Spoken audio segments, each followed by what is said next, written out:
We are so pleased to have you joining us here on Perspectives with Asima Silva. And today, boy, I mean, we go all around the globe here, do we not? And today we're heading to New York, where we're going to be talking with Adam from the Burma Task Force. And Asima, before we have you kind of set things up and get into this, Adam, if I could please, could you please just introduce yourself, talk a little bit about your work with the task force and the work that you do between the Burma Task Force and yourself with the UN? Right. Thanks for having me on. Burma Task Force has been working since 2013 to raise awareness about the persecution of the Rohingya minority, and I've been on board since summer of 2013. I have a background in human rights work, not so much in Burma, but I've certainly had to come up to speed in the last 4 years as the situation continues to get worse and worse and worse, and we've been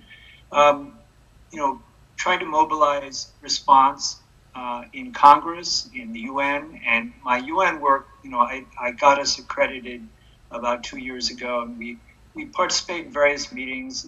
As an NGO, we don't have access to everything, of course, but there are certain opportunities to speak with the rotating presidents of the Security Council, with various ambassadors and so forth, and to do some programs. So we try to bring this issue out in conversations about refugees, about human rights, about Islamophobia, and other things.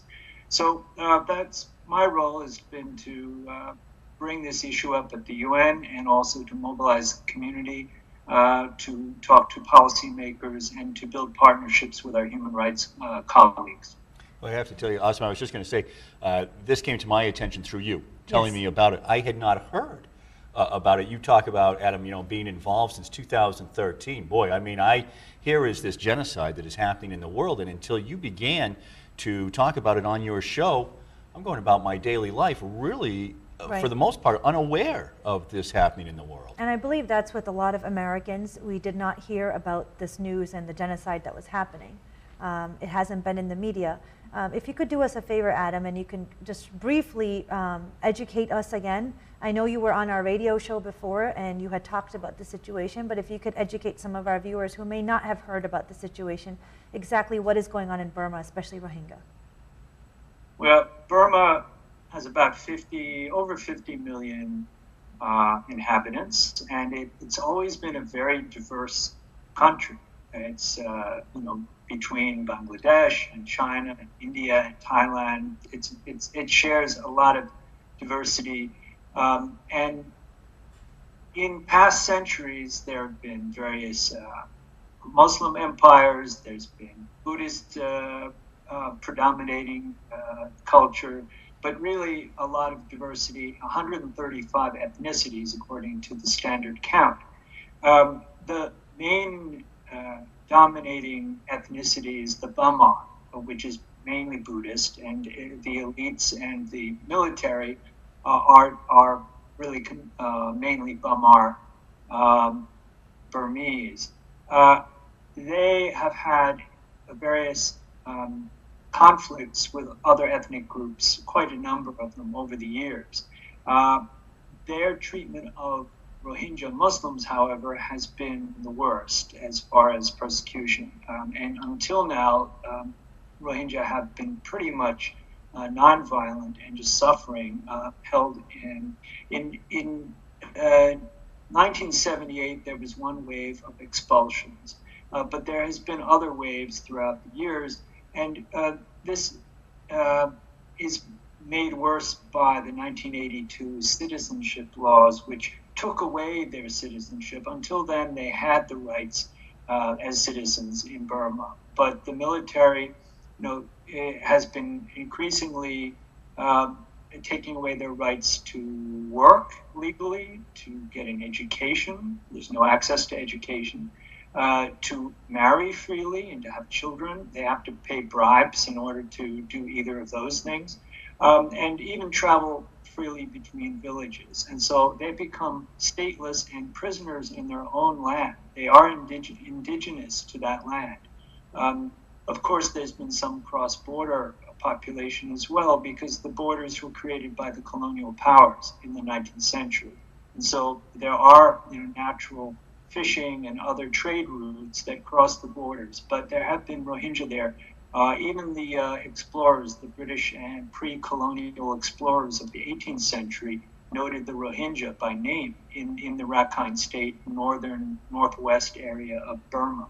So this is all denied by the Buddhist extremists, and not all Buddhists obviously are extremists, and our view of Buddhists tends to be the stereotype of very peaceful people, and that does exist. But unfortunately in Burma, there's an alliance between an extreme nationalist form of Buddhism, which is called the Mabata movement.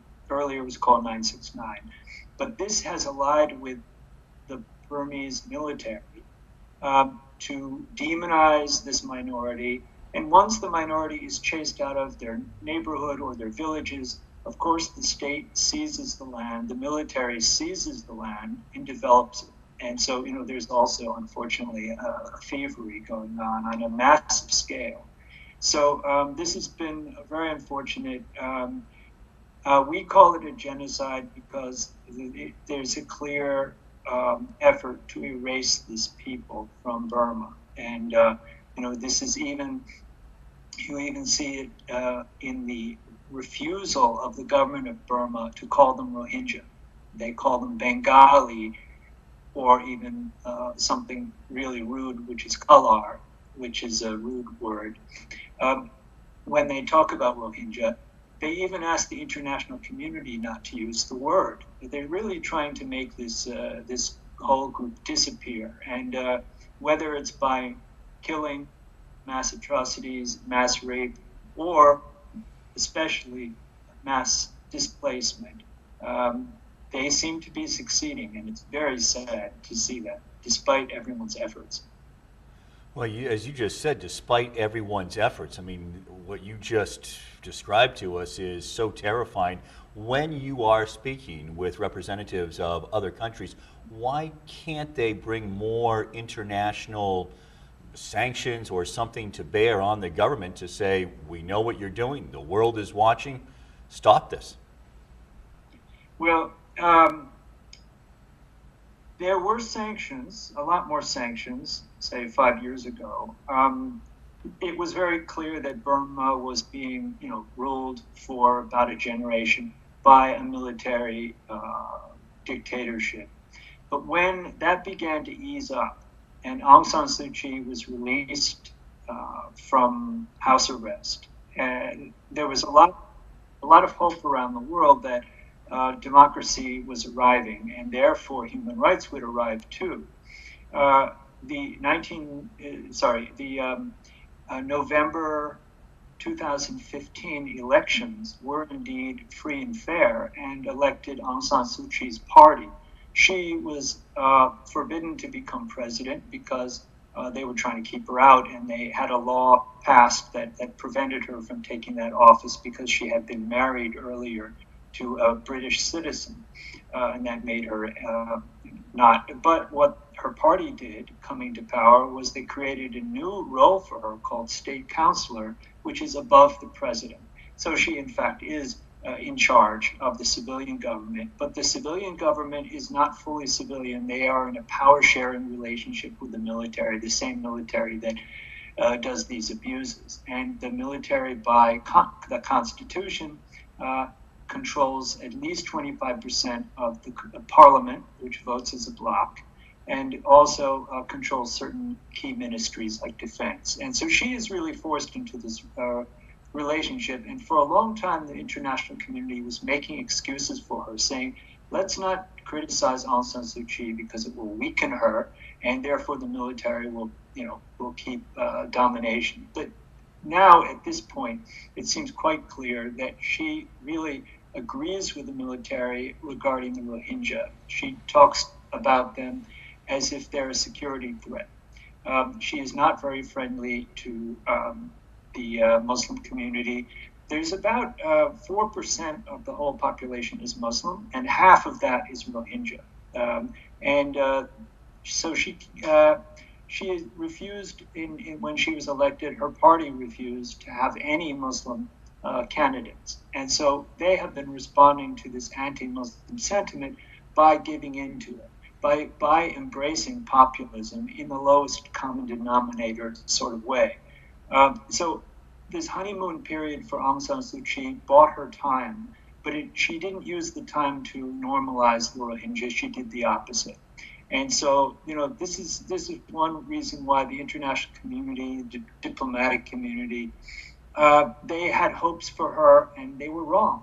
They were wrong, unfortunately. And also China and India are interested in protecting Aung San Suu Kyi. China has a lot of investments, including in the areas where there's conflict, and is currently trying to really get more involved in moderating bilateral talks between Bangladesh and Myanmar.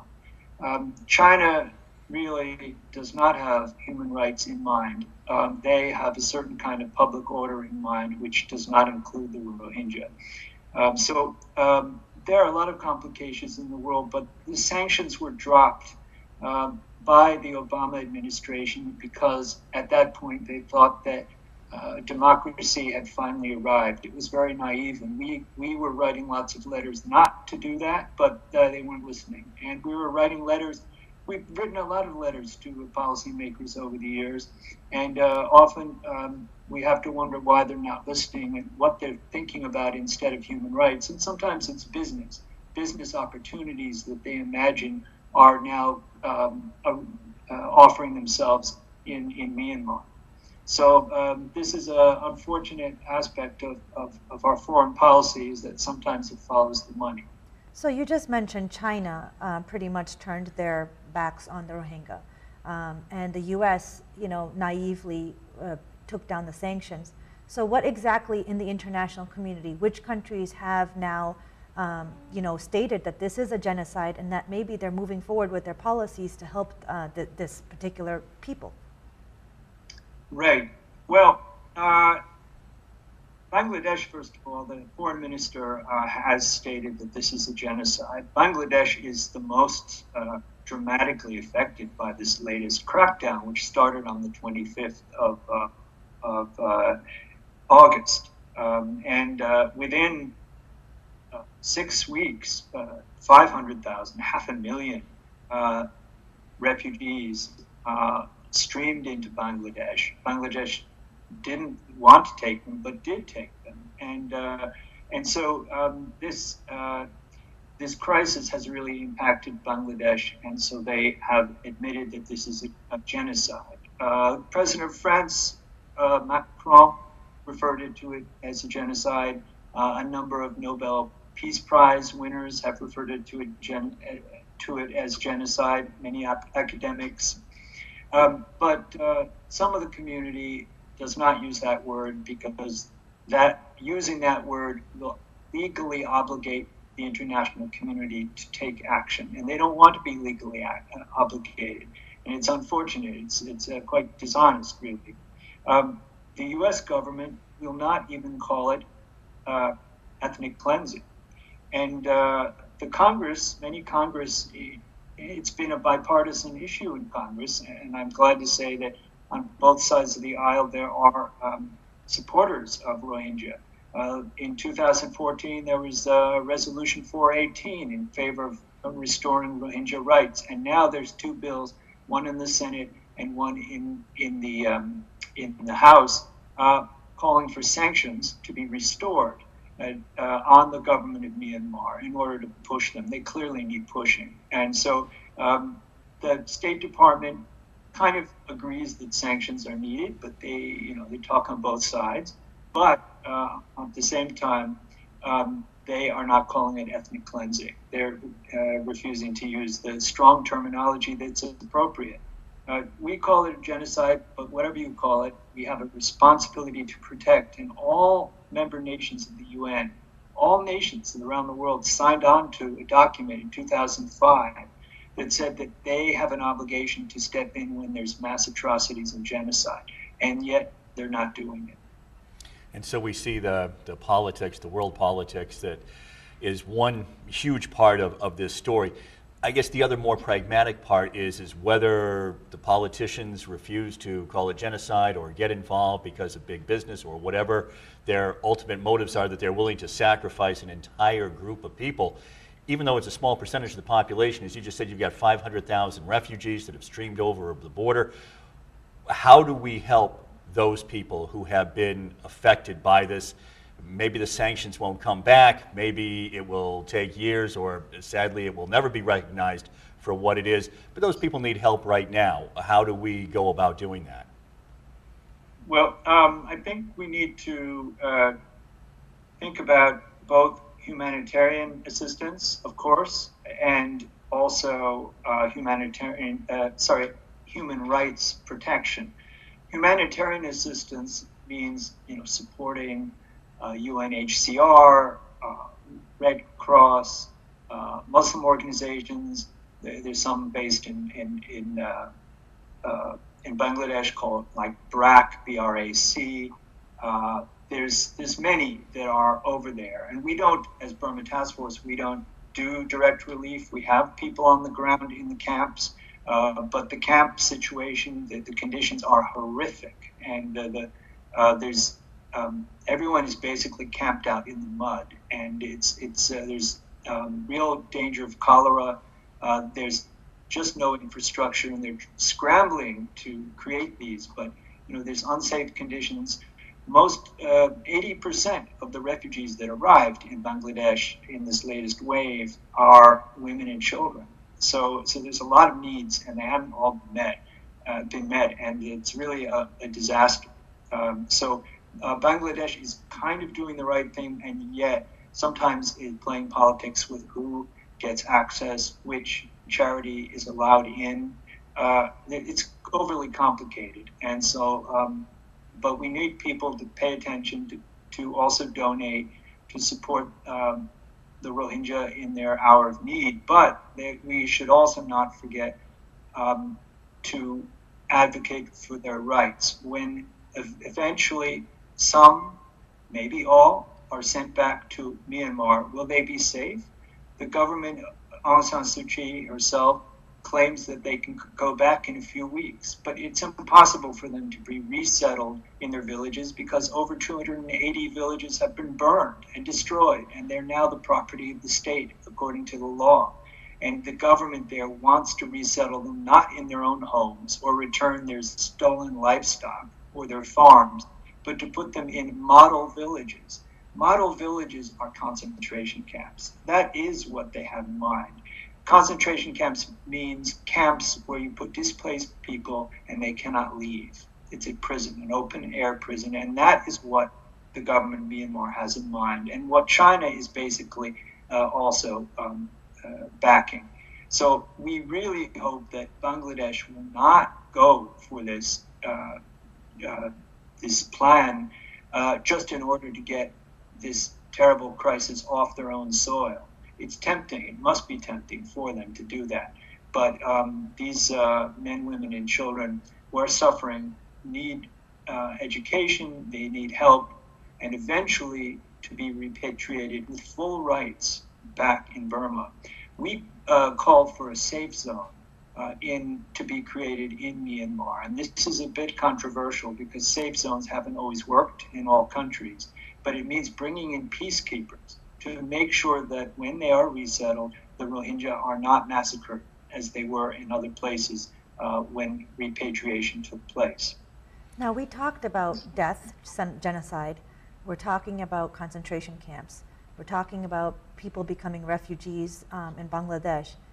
But what about, and if you can maybe expand on, what is actually happening to women there, the assault on women specifically, and the children and teenage girls? Partly because as much as we talk about genocide and its death, it's almost just as worse, if not worse, to have a woman live with this kind of trauma without any help. Could you explain to us like the extent of this kind of trauma on women? Right.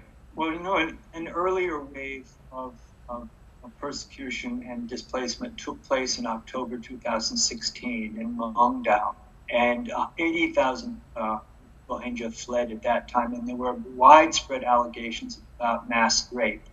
At that time, the UN kind of moved slowly, but they did finally move to create an investigative team. But then Myanmar, Burma, refused to allow them in, and they still have not been allowed in.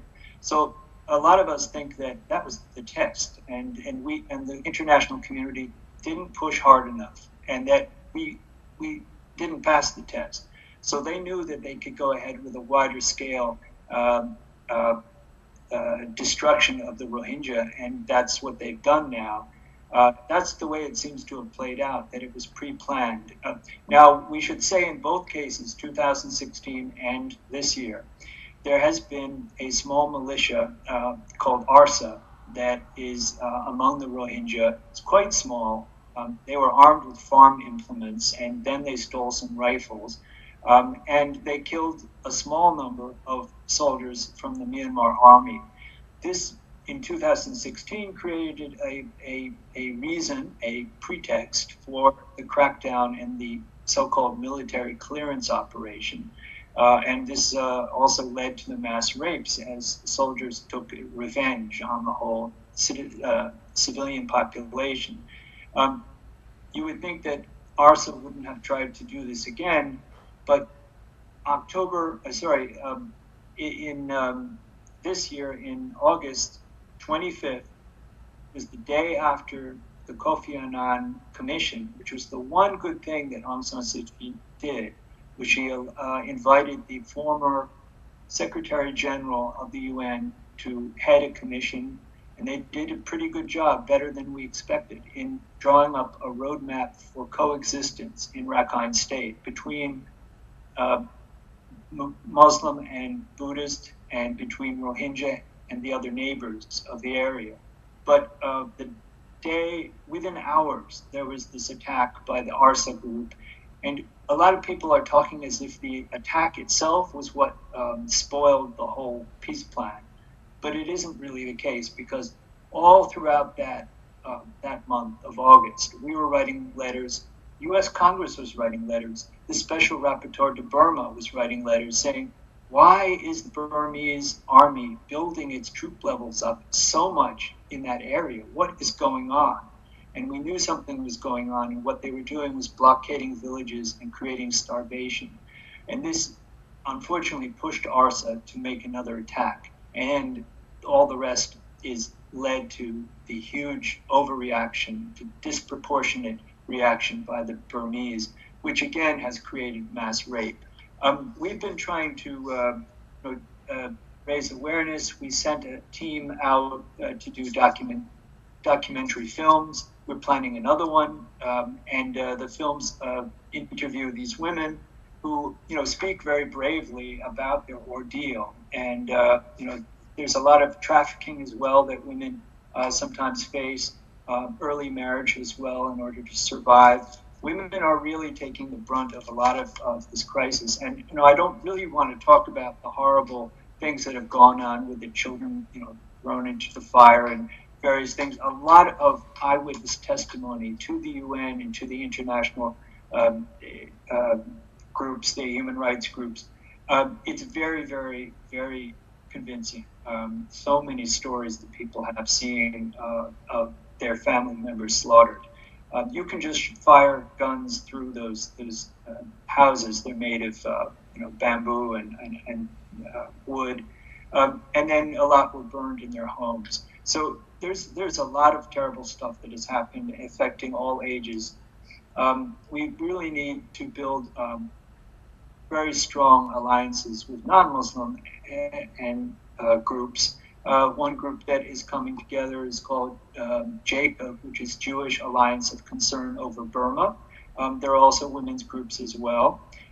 We need everyone on deck, basically, to raise their voices, because otherwise these governments aren't doing enough. They seem to feel bad about it. I mean, I've been in meetings. I can tell there's some feelings there. There are human feelings. But there's a lot of reluctance to risk anything about making the situation worse. Because how can it be worse? There are still Muslims in Burma, and people are worried that this hate movement could actually exterminate all of them. And I know that we just have a few minutes left. Obviously, some people trying to help. It sounds as if Bangladesh, I mean, hundreds of thousands of people coming in, the great cost, even as they try to help in some ways. United States, other countries, are we able to take some refugees here? I know that they want to return to their homeland, but are we able to take some refugees? Well, the Trump administration policies about refugees is terrible. We've cut them, the numbers down lower than they've been for many, many, many years. And even before that, during the Obama years, it wasn't until just 2 years ago that we began to take in more Rohingya. There's quite a number of Burmese refugees, but they were escaping earlier mistreatment, earlier conflict. Many of them are Baptist Christians. It looks like they were allowed in, but Rohingya somehow didn't get the open door treatment. Now it seems too late as far as bringing them here, but we should push for that. We should ask. They're scattered throughout this, Malaysia and Saudi Arabia, and Pakistan, and India. India doesn't want them; is trying to expel them all. I mean, they're having a hard time everywhere, and they don't have rights everywhere. But we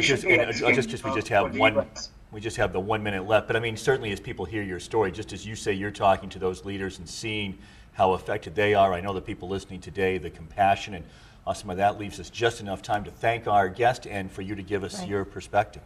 Well, with my perspective, as you heard, this is a genocide, and the fact that most Americans have not heard the gravity of this situation is very concerning. To find out more information on this, please Google Burma Task Force or go to burmamuslims.org. Another thing that you can do is look up Jacob, look up other organizations that are helping. Call your congresspeople and ask them to really support this cause. Policy making, reach out neighborly, tell your friends, educate each other. That's, I think, the best we can all do. And hopefully this will never happen in this country, because I am sure that when the leader has won the Nobel Peace Prize for being peaceful and then has this kind of country, I really do hope that we never have this kind of issue reach our shores. Thank you very much.